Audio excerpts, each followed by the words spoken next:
To the surprise of absolutely everybody, and I mean everybody, Santos Escobar is not only back with WWE, he is going to be back for a while, as it was reported Monday that he was going to be leaving WWE at midnight, but it was then just reported today that Santos Escobar is back with WWE, back with a much larger contract, and his creative concerns should be handled out. Now, this is very interesting because I just made a video the other day talking about how Santos Escobar and his booking in WWE has been absolutely atrocious. This guy comes from a legendary lucha family. He was an absolute star in Mexico, came up to WWE through NXT and was an absolute star in NXT as well. He was in the era with Adam Cole and Keith Lee and all these top guys, and he still looked like as if he could hold his own with all of them and then get them to the main roster and does basically more or less nothing. Go check that video out. And so I'm not surprised that the highlight of this whole entire report is the creative concerns, because he had already turned down a big contract from WWE. I don't think the money was ever the issue with them. I think he was probably fine. He had gotten a lot of money from WWE already as is.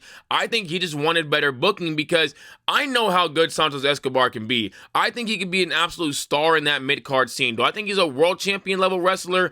I think he could be up there with the likes of like the Jey Usos and the LA Knights and the Sami Zayns, those like high-tier mid-card guys that are able to be in the world title scene competing for the title, maybe getting like one of them, but not really being like the faces of it. But as far as the mid-card scene, I think he can be an absolute star there, a la Miz, Chris Jericho, Christian, Gunther. I think he could be up there with those guys if he was given the chance to be up there with those guys, if he was booked properly. I know a lot of people are going to say that, oh, well, he got no pop, he has no charisma. He definitely does have charisma. Does he have Jey Uso, Jeff Hardy type of charisma? No, but he does have that dominant heel type of charisma. And I think as far as the pop, well, he's just not getting booked properly. That's the problem. Anybody in this world, in this wrestling world, can get pop if they're booked properly. We've seen wrestlers go from nobodies to somebodies all the time. So to think that Santos Escobar can't do the exact same thing is just crazy in my opinion. But while it does sound cute and all that WWE is going to be,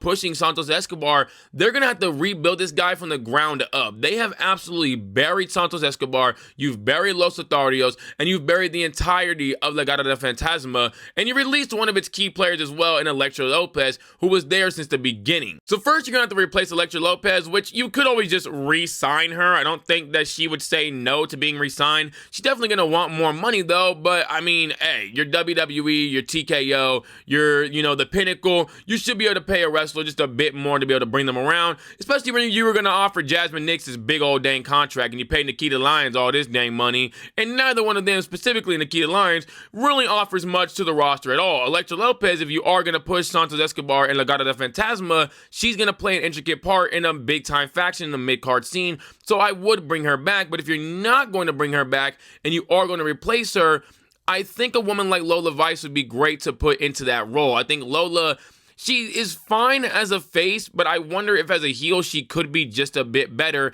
and could she really tap into something that we haven't seen from Lola Vice as of recent. Plus, she's going to have a manager in Santos who will also be a wrestler as well, but he'll be able to be her manager and speak for her. Where I do think she struggles at the most is her mic work, but having someone like Santos around her, having Angel around her, having Humberto around her, three guys who, in my opinion, are all very great mic workers and all very great heels, while Humberto is also a very great face. She can learn from him how to be an even better face while learning from the two others on how to be a better heel, so that when she does eventually go off into a solo run, when she breaks away from this Legado de Fantasma group, she'd be able to have a lot under her belt. But then you also got to make Los Lotharios an actual tag team. You can't just book these guys like as if, they're nobodies. You have to really, really book them like a prominent and proper tag team, which is something that WWE refuses to do.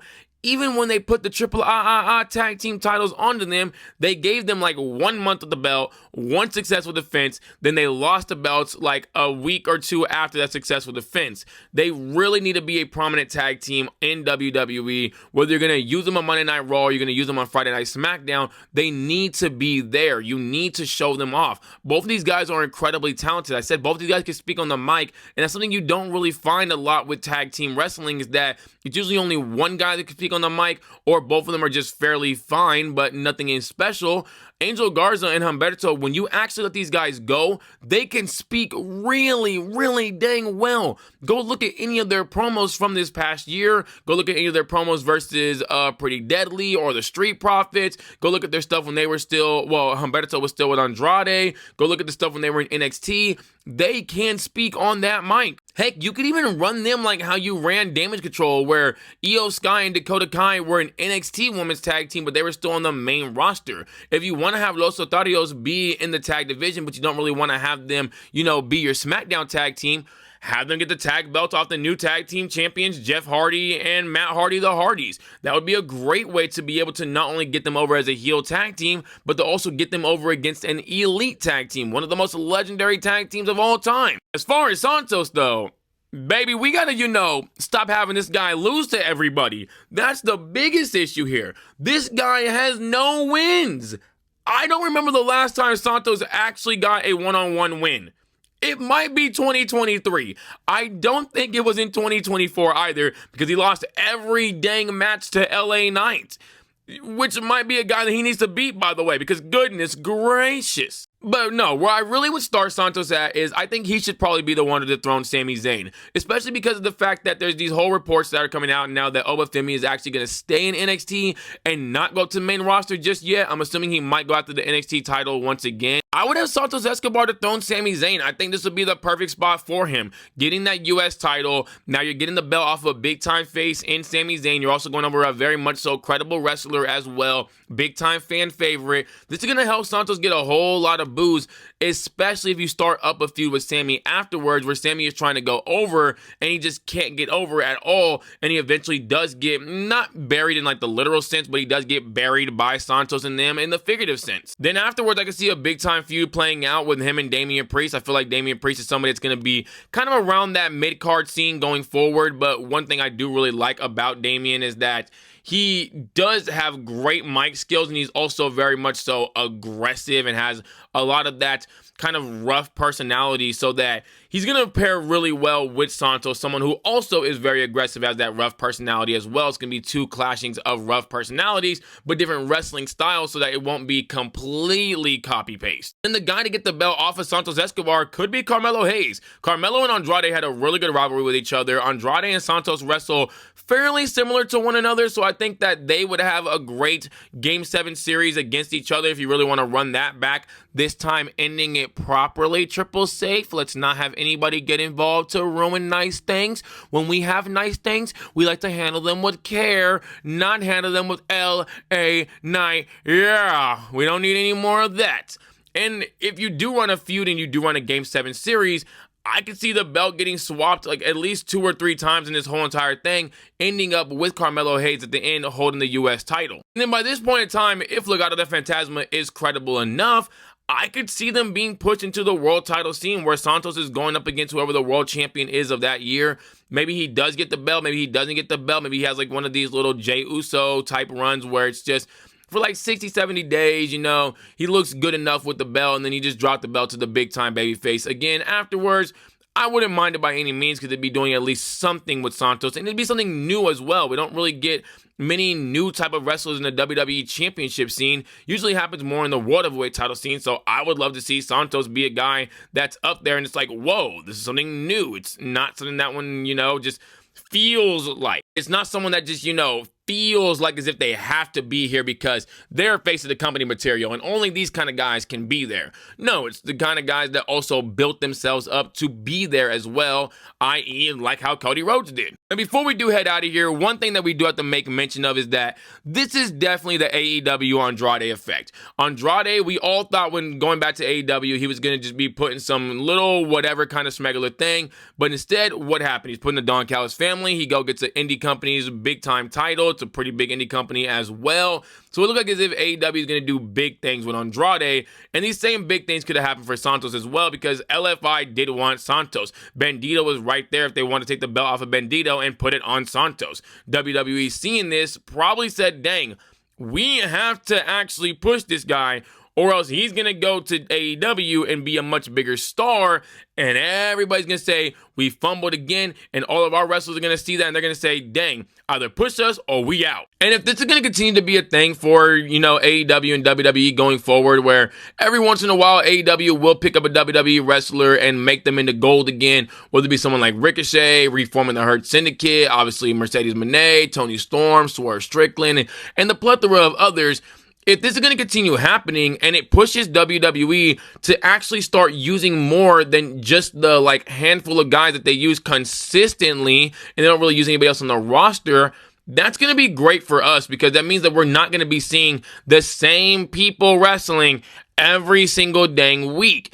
It's going to allow for more fluidity within WWE. It's going to force them to not only focus on their super duper megastars, but focus on other people as well, because they need these other people. Who knows if an injury happens to a big time star? Now, what do you do if a lot of your other guys that you could have made into stars very easily because they have XYZ needed to be a star are all gone because they just didn't want to stay there anymore. They wanted better for themselves. They didn't want to continue getting screwed over by WWE and not getting used by WWE. I think that's an absolute W. So, you might not like AEW. Some of y'all out there might not like it.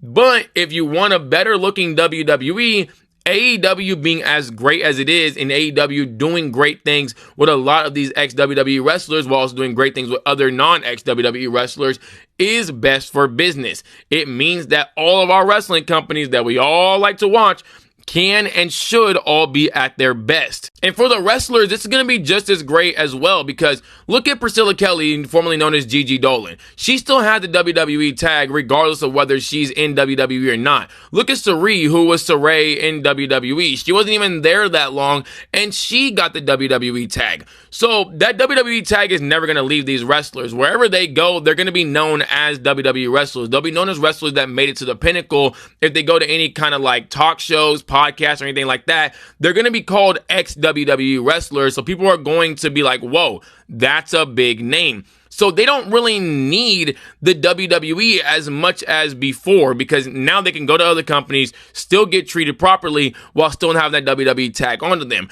Meaning they can go to management and being like, yo, either you're going to use me properly or I'm going to leave.